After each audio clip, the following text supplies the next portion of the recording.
vendredi, c'est Angleterre-Écosse.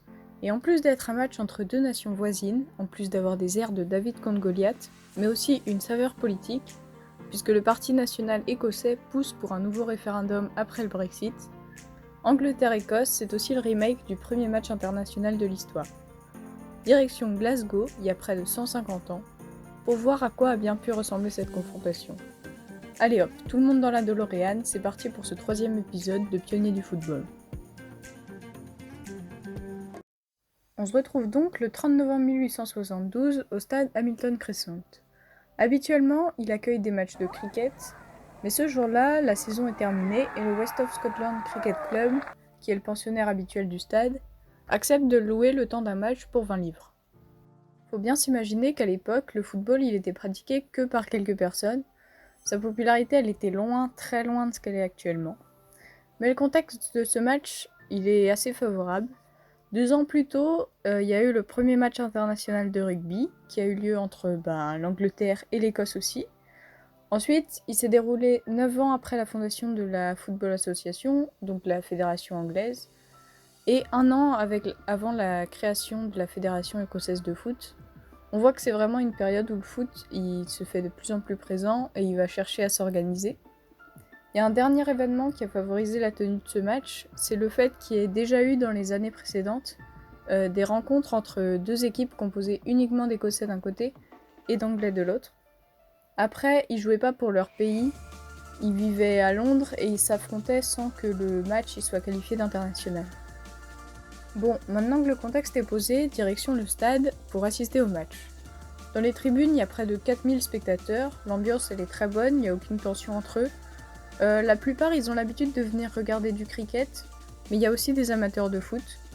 Et même si le coup d'envoi qui était normalement prévu à 14h, il est retardé de 20 minutes, l'ambiance elle reste joyeuse.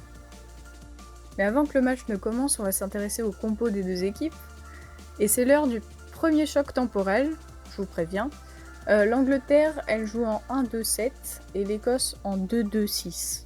Il n'y a pas d'entraîneur, pas de sélectionneur non plus. D'ailleurs, les joueurs écossais, ils ont été rassemblés et choisis par Gardner, donc le gardien et capitaine de l'équipe. Au niveau du jeu, comme on peut s'en douter en voyant les compos, c'est très différent de ce qu'on a l'habitude de voir aujourd'hui. Il y a des rapports du match qui ont été publiés dans les journaux anglais et écossais de l'époque, et par exemple, on remarque direct que nulle part les journalistes ont parlé de passe. En fait, le jeu il se résumait souvent à un joueur qui prenait le ballon, et qui essayait de remonter le terrain avec.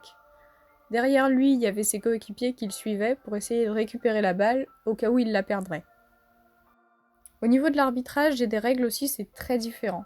Par exemple, il n'y a pas de barre transversale, juste une bandelette pour délimiter le haut du but. Et les arbitres choisis pour la rencontre, ils sont pas partiaux. Le central, c'est le trésorier du Queen's Park. Donc c'est un club écossais qui a fourni un grand nombre de joueurs à l'équipe, et aussi les maillots bleu foncé qu'ils portent ce jour-là.